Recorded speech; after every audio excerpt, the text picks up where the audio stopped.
바울은 오늘 본문에서 우리의 인생도 건축에 비유해서 말씀하고 있습니다. 우리의 믿음 생활은 집을 짓는 것과 마찬가지라는 것입니다.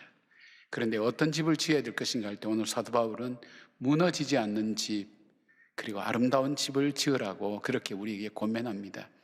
우리의 삶을 사는 것도 마찬가지입니다. 집을 짓는 것인데 어떤 집을 지을 것인가, 어떻게 지을 것인가 할 때에 우리에게 정말 무너지지 않는 우리 인생의 집, 그리고 견고한 집, 아름다운 집을 지을 수 있다면 얼마나 좋겠습니까?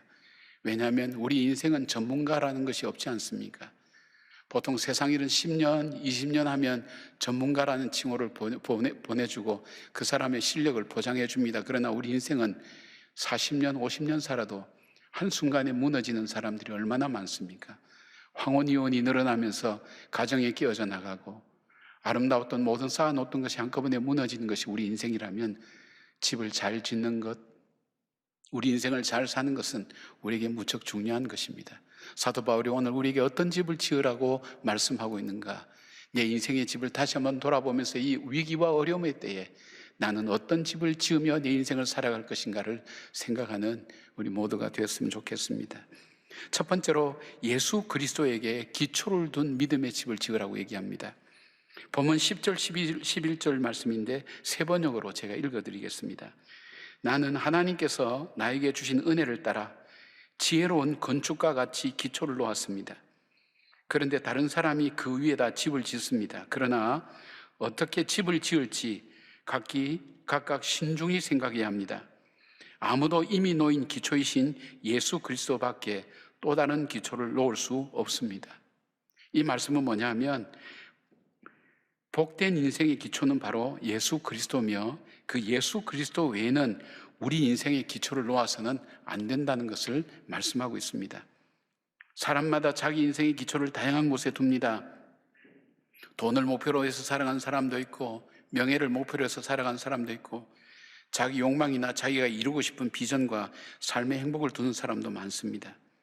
그러나 바울은 이 모든 것 위에 우리 인생의 기초를 두지 말고 예수 그리스도에게 두라는 것입니다. 예수님은 산상수훈에서 인생의 기초를 반석 되시는 예수 그리스도에게 두지 않고 집을 세우는 사람은 모래 위에 세운 어리석은 사람과 같아서 바람이 불고 창수가 나며 비가 내릴 때 무너진다고 말씀하셨습니다. 왜 삶의 기초를 예수 그리스도 위에 둬야 됩니까? 내 삶의 설계자가 하나님이시기 때문입니다. 나를 만드신 분도 하나님이시기 때문입니다. 내 인생의 계획도 하나님께 있기 때문입니다. 그래서 예수 그리스도 외에 내 삶의 기초를 세우게 되면 쉽게 무너지고 아름다운 건물이 나오지 않는다고 말씀하고 있습니다. 여러분의 삶의 기초가 오늘도 예수 그리스도에게 있는지 이 코로나 시대에 다시 한번 돌아보시길 바랍니다. 돈에 있는지, 내가 쌓아온 어떤 업적에 있는지, 지식에 있는지, 어떤 것에 있는지, 그 무엇보다도 내가 예수 그리스도 위에 내 인생의 기초가 있는지, 내 생각과 내 가치관과 내 판단의 어떤 기준이 예수 그리스도를 믿는 거기에 있는지 잘 살펴보셔서 여러분의 집이, 여러분의 인생의 집이 무너지지 않고 끝까지 견고하게 아름답게 서가는 그런 집이 되기를 바랍니다. 두 번째로 이 사도 바울이 얘기하는 집은 어떤 집을 지어야 될 것인가? 시험과 시련을 이겨내는 믿음의 집을 지으라고 그렇게 권고합니다. 건축에 있어서 어디에 기초를 세우냐가 중요합니다. 그런 다음 어떤 자재를 사용해서 집을 짓느냐가 중요합니다. 그 이유는 여기에서 시련과 시험을 이기는 믿음의 집을 세우라는 이유는 뭐냐면 시련과 고난을 이겨낼 수 있어야 하기 때문입니다. 산상수훈에 보면 예수님은 지어진 집에 비가 내리고 창수가 나고 바람이 불어서 그 집에 부딪힌다고 말씀합니다. 오늘 본문에서 바울은 이 집은 불로 태워질 때가 있다는 것입니다. 그래서 비가 오고 창수가 나고 바람이 불어도 견고하게 설 수 있고 불이 나도 모든 것을 다 태우는 것이 있다 할지라도 흔들리지 않고 없어지지 않고 그대로 남아있는 집을 세우라는 것입니다. 13절에는 불과 같은 시험이 그 세운 집을 테스트해 본다는 것입니다. 믿음에는 시험과 유혹이 따라옵니다. 시험과 유혹이 따라오는 이유는 여러 가지 이유가 있습니다. 주님께서 그 믿음을 테스트해 보시기 위한 것도 있지만은 우리 속에 있는 우리의 죄성이 스스로 자기 욕망을 따라 선택하려고 하는 그 일 때문에 우리가 스스로 넘어지게 됩니다. 사단이 우리에게 주는 시험과 테스트도 있습니다. 그러나 어떤 테스트든 어떤 어려움이든 어떤 유혹이든 그 과정을 통과할 수 있는, 이겨낼 수 있는 그런 단단한 믿음의 집을 지으라는 것입니다. 물고기 2마리와 보리떡 5개로 5,000명을 먹이고, 예수님은 제자들을 채촉해서 배를 타고 건너편으로 가게 하고 예수님은 기도하러 가셨습니다. 배가 바다 한 봉판쯤 갔을 때 태풍이 몰아치면서 뱃사람 중심으로 된 어부 중심으로 된 이 제자들이라 할지라도 두려워서 공포 상태에 빠졌습니다. 예수님이 무리를 걸어오니까 유령이라 그러고 전부 다 정신 나간 얘기를 하고 있을 정도로 그만큼 급박한 상황이었습니다. 근데 예수님께서 내니 두려워 말라 하고 배에 오르시니 파도가 잔잔해졌다고 그렇게 말씀하고 있습니다. 여러분, 물고기 2마리와 보리떡 5개로 5,000명 먹인 것, 그냥 우리는 신화처럼 듣잖아요. 성경이니까 신화처럼 그런 일이 일어날 수 있을까? 그럴 수 있을까요? 예수님이니까 가능할까요? 이렇게 무조건 믿는 것이 아니라 현실적으로 한번 생각해 보시면 이것이 가능한 일인가? 그래서 그 사람들 마음속에는 이거는 메시아가 아니면 되지 않는 그 믿음을 그 현장에서 굳게 가졌어요. 그런데 이 사건을 정리하는 마가는 그 마지막에 이렇게 표현하고 있습니다. 마가복음 6장 52절에 보니까 이는 그들이 그 떡 떼시던 일을 깨닫지 못하고 그 마음이 둔하여졌음이라. 무엇을 봅니까? 그 광야에서의 5,000명 먹이던 그 믿음이 그 다음 사건으로 이어지지 않는다는 거예요. 우리가 한번 믿음의 체험을 했습니다. 하나님의 은혜를 체험했습니다. 하나님의 능력을 체험했습니다. 그런데 그것이 그 다음 일에 연결이 안 된다는 거예요. 그 다음 일은 그 다음대로 또 동일하게 염려하고 시험당하고 어려움을 당한다는 거예요. 그래서 주님은 우리에게 이 믿음을 점검해 보시기를 원하신다는 것입니다. 이들 속에 정말로 물고기 2마리와 보리떡 5개로 5,000명 먹이신 이 크고 놀라운 사건이 그들에게는 믿음으로 남아있는가? 그 믿음이 다음 문제를 해결할 때 한 계단 한 계단 올라가며 극복하는 시련과 어려움을 이겨낼 수 있는 그런 믿음의 분량이 되어 있는가? 마찬가지로 주님께서는 우리의 삶을 통해 우리의 믿음을 점검해 볼 때 다 타서 없어지는 것으로 하지 말라고 말씀하고 있습니다. 신명기 8장 16절 보니까 내 조상들도 알지 못하던 만나를 광야에서 내게 먹이셨나니 이는 다 너를 낮추시며 너를 시험하사 마침내 내게 복을 주려 하심이었느니라. 여러분, 하나님께서 사랑하는 이스라엘 백성들 430년간 애굽에서 종살이 살았으면 고통은 그것으로 충분하지 않습니까? 그런데 하나님께서 그 백성들을 불러냈어요. 불러내서 해방을 시켜줬으면 바로 가나안 땅에 들어가서 좀 편하게 살게 해야지, 자유롭게 살게 해야지. 그 애굽보다 더 힘들었던 광야로 몰아넣었단 말이에요. 너무하지 않습니까, 여러분? 오죽했으면 이스라엘 백성들이 그 노예 상태인 애굽이 더 그립다고 얘기할 정도로 광야의 시련과 어려움이 얼마나 혹독했습니까? 그러나 하나님께서 신명기를 통해서 그 40년의 광야 생활을 거치고 난 그들에게 이것을 이렇게 설명합니다. 네 조상들도 알지 못하는 만나를 먹었지. 근데 너를 낮추시고 너를 시험하사 마침내 내게 복을 주려 하십니다. 그렇게 그 과정을 거쳐야 하나님의 사명자로 살아갈 수가 있는 겁니다. 가나안 땅에 들어갈 수가 있는, 가나안 땅의 백성이 될 수 있는 겁니다. 이 광야를 거치지 않으면, 광야는 가나안 땅과 연결되어 있습니다. 이 땅을 거치지 않으면 가나안 땅으로 들어갈 수가 없는 겁니다. 마침내 복을 주려 하십니다. 오늘 우리 간증했던 우리 승미자매는 청년부터 열심히 잘 찬양했던 자매입니다. 여러분, 그냥 결혼해서 늦게 결혼했지만 아이를 잘 낳아서 그냥 평범하게 우리가 살았다고 생각하면 이 자매에게 오늘의 감격이 있겠습니까? 아, 이 민호가 저절로 하나님께서 저절로 내가 결혼하니까 저절로 뭐 아이가 생긴 모양이다 단순히 생각하고 지나가면서 애들 크는 거는 보고 즐거워하지, 마음속에 정말 하나님이 살아계시구나, 하나님이 이 아들을 살려주셨구나, 하나님께서 이 아들을 나에게 정말 특별한 아들을 주셨구나, 그 믿음과 마음 가지고 양다리 걸치던 것 언제까지나 그렇게 살아갈 겁니다. 안 그렇습니까? 그러나 그 시련을 통과하지 않았습니까? 저는 한번 가끔 이렇게 상상을 많이 해봅니다. 홍해를 건널 때 물 기둥이 세워져서 물이 넘실거리고 이쪽으로 넘어올 것 같은데 그 땅을 건너가는 것, 여러분 죽지 못해서 그 땅까지 정말 몇 년 정도로 갈 수 있다고 생각하십니까? 또 그거는 그거대로 괜찮다 생각하지만 요단강은 갈라놓지도 않고 갈 때 물벽이 생겼다 그렇지 않습니까? 물이 넘실거리고 침몰할 것 같은데 가라고 그러니까 그 말씀에 순종해서 가는 것 자체가 쉬운 일입니까? 그러나 그 땅을 통과해야만이 갈 수 있는 곳이 가나안 땅이라면 그 땅을 통과해야 되는 것입니다. 주님은 그 믿음을 우리에게 테스트해 보신다고 말씀하셨습니다.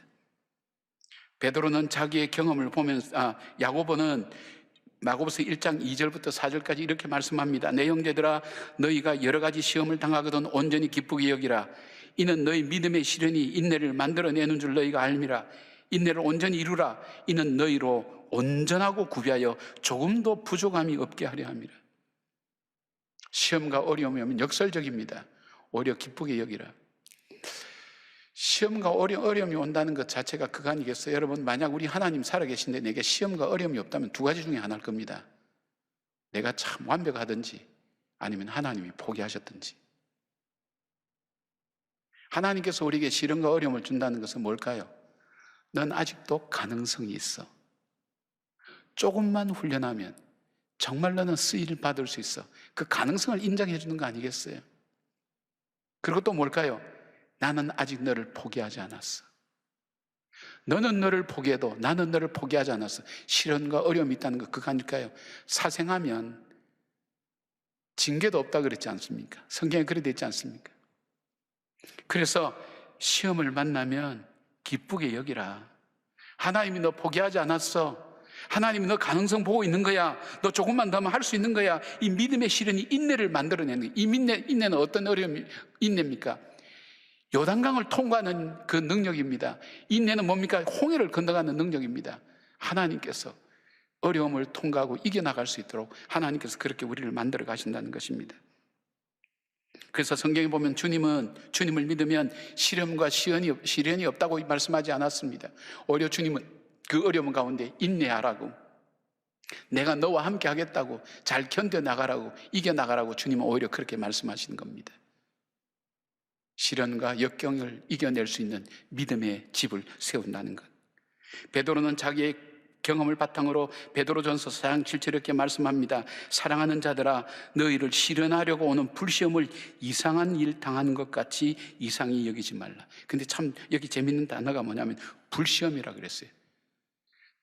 정말 뜨겁고 견디기 어려운 시험, 이것이 온다 할지라도 이상하게 여기지 말라. 이걸 통해서 인내를 이루고, 인내를 통해서 믿음을 마침내 주님께서 세워주셔서 온전히 구비하여서 마침내 복을 주려 하시는 하나님의 계획, 바로 이 광야를 지나서 가나안 땅으로 가는 그 길에 바로 물벽이 쳐 있는 바로 그 요단강을 건너는 그 힘, 고난과 시련을 통해서 다듬어진 이스라엘 백성의 모습이었습니다. 사랑하는 여러분, 오늘 저는 그렇게 생각합니다. 여러분이 이 어려울 때 예배당에 와서 예배를 드리고 있는 여러분이 그냥 살아오셨겠냐? 저는 그렇게 생각합니다. 절대 그냥 살아오지 않았습니다. 온갖 시련과 어려움을 겪으면서, 그러면서도 불구하고 나를 붙드신 그 하나님의 은혜를 사모하면서 나왔다고 저는 그렇게 믿습니다. 그 믿음 때문에 여기까지 걸어온 것입니다. 이 믿음을 가지고 우리가 앞으로 남은 생애 동안 힘들고 어려운 일이 있어도 헤쳐나가고 믿음으로 이겨나가는 그 믿음의 집을 지으라고 주님은 말씀하고 있습니다. 저는 이 코로나라는 것이 한국의 가정을 하나님께서 테스트해 보신다고 봅니다. 한국 교회를 테스트해 본다고 생각합니다. 교인들이 떠난다고 얘기합니다. 예, 그럴 수 있습니다. 떠날 수 있습니다. 그러나 여러분 다시 한번 생각해 보십시오. 이 위기의 파도 앞에 휩쓸려서 그냥 지나갈 것인가? 이 위기 앞에 내가 붙드는 그 예수를 다시 강건하게 붙들고 이 어려움을 헤쳐나가며 말씀으로 믿음으로 이겨나갈 것인가? 그 선택은 우리의 몫인 것 같습니다. 주님은 오늘 우리에게 말씀합니다. 이겨나가라고, 믿음 붙들고 시련과 어려움을 이겨내는 든든한 믿음의 집을 짓는 저와 여러분 되기를 주님의 이름으로 축복합니다. 세 번째로는 상급이 있는 믿음의 집을 세우라고 말씀합니다. 상급이 있는 믿음의 집. 14절 15절 말씀에 만일 누구든지 그 위에 세운 공적이 그대로 있으면 상을 받고 누구든지 그 공적이 불타면 해를 받으리니 그러나 자신은 구원을 받되 불 가운데서 받은 것 같으리라 되어 있습니다. 여러분, 우리가 믿는 그 믿음 속에는 반드시 무엇이 들어가 있냐면, 믿음에 여러분 고백하는 그 고백 속에, 그 예수 그리스도를 나의 구세주와 주님으로 믿는 그 고백 속에 뭐가 들어있냐면, 우리가 하나님의 심판대 앞에 선다는 사실이 그 안에 포함되어 있습니다. 그러니까 우리 믿음 속에는 나는 반드시 하나님의 심판대 앞에 선다, 그 믿음의 고백이 우리 속에 담겨져 있습니다. 누구든지 다 믿음의 심판대 앞에 설 것입니다. 고린도서 5장 10절에 이렇게 되어 있습니다. 이는 우리가 다 반드시 그리스도의 심판대 앞에 드러나 각각 선악간에 그 몸으로 행한 것을 따라 받으려 함이라. 그래서 집을 지을 때에 불이 나면 다 타버리는 나무나 풀이나 집으로 짓지 말고 금이나 은이나 보석으로 지으라고 그렇게 말씀합니다. 왜냐하면 마지막에 모든 것이 드러날 때 불타 없어지지 않고 언제까지나 남아있는 믿음의 상급을 보기 때문입니다. 마지막 때에 다 타버리면 자신은 구원을 받되 불 가운데서 받는 것 같다고 합니다. 남는 것이 하나도 없으니까 부끄러운 구원을 받는다는 것입니다. 여러분, 롯의 가정을 아시지 않습니까? 이들은 아브라함과의 관계 속에서 이제 아브라함을 떠나야 되는데 어느 쪽으로 갈 것이냐 하니까 풍성해 보이는 소돔 쪽으로, 소돔과 고모라 쪽으로 방향을 정합니다. 그들은 갔습니다. 성공했습니다. 돈도 많이 벌었습니다. 부유하게 됐습니다. 마을에서도 인정받아서 마을 어귀에서 나그네를 맞이하는 그 직분도 맡았습니다. 굉장히 인정받은 겁니다. 딸도 둘이나 놓았습니다. 사이도 보았습니다. 부족함이 없습니다. 풍족합니다. 자유롭습니다. 얼마나 아름다웠고 행복한지 모릅니다. 그런데 하나님께서 이 소돔과 고모라를 심판하실 때에 심판의 불에 그가 일평생 수고하고 애쓴 것, 모든 것 다 타버렸습니다. 그리고 그 안에는 나의 눈물과 땀과 그리고 나의 수고가 들어있는 저 재산, 저 모든 것, 이루어놓은 모든 것, 그것 바라보고 주님의 말씀을 생각하지 않고 그것 미련에 뒤돌아보다가 소금기둥이 되었습니다. 두 딸들은 아버지와 관계에서 자손을 퍼뜨리는 불행한 가정의 구원이 그 가정에 있었던 것을 보게 됩니다. 이루어놓은 것 다 타버리면 없어집니다. 나에게 마지막에 남아있는 것이 아무것도 없다면 무슨 소용이 있을까요? 우리가 살아가는 삶의 과정도 중요하지만은, 그러나 마지막 그 삶의 결론이 나에게 남아있는 것이 아무것도 없다면, 마지막에 가서 양과 염소의 심판처럼 내가 주님을 위하여 무엇을 했고 상을 받을 것처럼 얘기했지만 이 악한 것들아 난 너희를 알지 못한다. 이 염소 같은 신자들아 난 너희를 알지 못한다고 주님이 내치면 마지막은요, 기회가 없다는 것이 결정적이에요. 회복할 기회가 없어요. 끝나는 거예요. 그 마지막이 온다면 얼마나 당황스럽겠습니까? 그 마지막에 우리의 인생을 불태워본다는 거예요. 뭐가 남는지. 흙이나 집이나 지푸라기 같은 것으로 지은 그 집은, 나무나 이런 거 지은 건 다 타서 없어서 남는 게 없습니다. 부끄러운 구원을 받는다는 것입니다. 그때에도 견고하여서 아름다워서, 보석으로 짓는 건 은과 금과 그리고 보석으로 짓는 아름다운 집도 필요하지만 불에 태워도 태워지지 않는, 변치 않는 하나님 앞에 정말 드러낼 만한, 드릴 수 있는 그런 삶을 살으라는 것을 말씀하고 있습니다. 자, 우리가 상급을 받는 그 믿음은 어떤 것일까요? 그 집은 본문에서 16절에 보시면 너희는 너희가 하나님의 성전인 것과 하나님의 성령이 너희 안에 계신 줄 알지 못하느냐, 그렇게 되어 있습니다. 요약하면 성령으로 지어져 가는 집이 되라는 것입니다. 왜냐하면 우리가 하나님께서 거하시는 성전이기 때문입니다. 성령으로 지어진다는 게 뭘까요? 우리의 삶 속에 성령의 열매를 따라서 삶을 만들어가는 것입니다. 우리가 성령의 열매를 맺고 우리의 성령의 열매를 맺은 그 삶을 만들어가는 삶, 그것이 바로 성령의 삶이요 지혜로운 사람의 삶인 것입니다. 갈라디아서 5장 25절은 이렇게 말씀합니다. 만일 우리가 성령으로 살면 또한 성령으로 행할지니 되어 있습니다.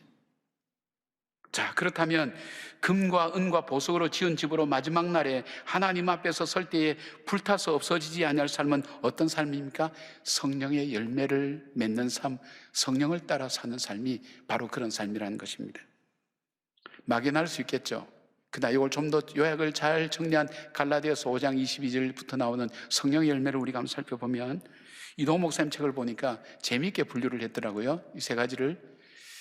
이 성령의 열매는 9가지인데, 성령의 열매는 어떤 열매들이냐? 첫째는 하나님과의 관계에서 맺어야 할 열매, 자신과의 관계에서 맺어야 될 열매, 다른 사람과의 관계에서 맺어야 할 열매가 있다는 거예요. 쉽게 말하면 하나님과의 관계에서 이루어져가는 인격은 사랑, 희락, 화평, 하나님과의 인격적인 관계에서 만들어져가는 인격이 바로 사랑, 희랑, 화평. 그 다음에 이웃과의 관계에서 이루어져가는 인격은 오래 참음, 자비, 양선. 세 번째는요, 자신과의 관계에서 이루어져가는 인격은 충성, 온유, 절제라고 되어 있습니다. 솔로몬은 잠언 24장 3절에서 4절에 집은 지혜로 말미암아 건축되고 명철로 말미암아 견고히 되며 또 방들은 지식으로 말미암아 각종 귀하고 아름다운 보배로 채우게 되느니라고 말씀합니다. 여러분의 집이 이런 집이 되기를 바랍니다. 집은 지혜로 말미암아 건축되고 명철로 말미암아 견고히 되며 또 방들은 지식으로 말미암아 각종 귀하고 아름다운 보배로 채우게 되느니라. 이런 축복이 여러분의 축복이 되기를 바랍니다. 이렇게 얘기를 해도 아멘을 하지 않는 기가 막힌 분들이 계신데 놀라운 분들입니다. 기적입니다. 다시 한번 하겠습니다. 집은 지혜로 말미암아 건축되고 명철로 말미암아 견고히 되며 또 방들은 지식으로 말미암아 각종 귀하고 아름다운 보배로 채우게 되느니라. 아멘. 이런 삶을 사모하시기를 바랍니다. 사모하는 대로 이렇게 되어지는 것을 봅니다. 미국 샌프란시스코, 제가 잠깐 머물렀던 샌프란시스코 남쪽에 로스 알토이라는 마을이 있었습니다. 이 마을은 꽃동네로 유명합니다. 꽃잔치로 사람들이, 세계 여러 사람들이 많이 찾아옵니다. 사람들이 찾아오고 조그만 알려지지 않는 조그만 동네가 이렇게 알려지게 된 이유가 있었습니다. 이 동네에 우편 배달을 담당하는 요한이라는 청년이 있었습니다. 이 청년은 같은 도시, 같은 거리, 그리고 같이 사는 그 사람들에게 매일같이 우편물을 배달하며 우편물 왔습니다. 그렇게 전하는 일을 성실하게 했던 사람이었습니다. 한 15년쯤 하고 났을 때에 중년이 되었을 때 자기 인생을 다시 한번 돌아보게 됩니다. 내가 하는 일이 뭘까? 매일 아침 자전거를 타고 이 집 저 집 가면서 우편물 왔다고 얘기하고 같은 거리, 같은 사람들 만나면서 쭉 계속해서 이렇게 하다가 내 인생을 끝낼 것인가? 뭔가 내 인생 속에 새로운 변화가 왔으면 좋겠다. 보람 있는 일을 했으면 좋겠다. 그 생각을 하게 됐습니다. 그리고 하나님께 기도를 합니다. 하나님, 내 직업을 바꾸게 해달라고. 나로 하여금 보람 있는 일을, 새로운 일을 하게 해달라고. 하나님께서 허락하지 않으셨습니다. 그 마음속에 평안함이 없었습니다. 하나님께서 계속 이 일을 하기를 원하시는 것 같았습니다. 그런데 어느 날 이걸 붙들고 기도하는데 그 마음속에 주시는 지혜가 있었습니다. 그렇지, 내가 이 일을 한다면 그냥 단순히 하는 일이 아니라 일 속에 정말 내가 보람 있고 복된 일을 내가 찾아야 되겠다 생각하게 되었습니다. 그날부터 달라지게 되었습니다. 똑같이 자전거를 타고 같은 집을 다니고 같은 거리를 다니지만 그다음부터는 자기 우편 배달부 가방 안에는 꽃 씨앗을 갖고 다니면서 꽃씨앗을 뿌렸습니다. 몇 년간 계속 뿌렸죠. 죽은 것도 많겠죠. 그렇지만은 그가 다니면 다니고 시간이 흘러갈수록 그가 지나간 거리에 꽃이 피기 시작했습니다. 그가 지나간 거리는 마을 전체를 다 돌아다니기 때문에 마을 전체가 꽃이 피기 시작했습니다. 그것을 마을 사람들이 함께 보고 함께 참여 꽃마을로 가꾸게 된 것입니다. 여러분, 내가 오늘 평범한 하루를 살 수가 있습니다. 어제처럼 오늘 살아가고, 그러나 내가 성령을 따라서 산다 할 때 성령님께 오늘 하루를 묻습니다. 하나님, 오늘 하루 주셔서 감사합니다. 오늘 제가 어떻게 살면 좋겠습니까? 하나님 인도하심을 따라 묻습니다. 하나님, 이 일을 내가 어떻게 처리하면 좋겠습니까? 하나님께 이 일을 여쭙습니다. 내가 내 감정대로, 내 판단대로, 내 생각대로, 내 이익을 따라, 환경을 따라 결정하지 않고 하나님께서 나에게 말씀하시는 게 뭘까? 지혜롭게 그것을 잘 알아듣게 하시고 지혜롭게 판단하고 결정하게 해주십시오. 주 그렇게 생활을 할 때 거기서 뭐가 맺혀질까요?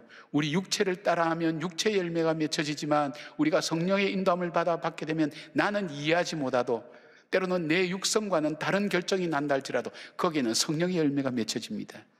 그리고 그 결실을 통해서 하나님께서 영광 받으시는 것입니다. 사랑하는 여러분, 우리는 다 집을 짓는 사람들입니다.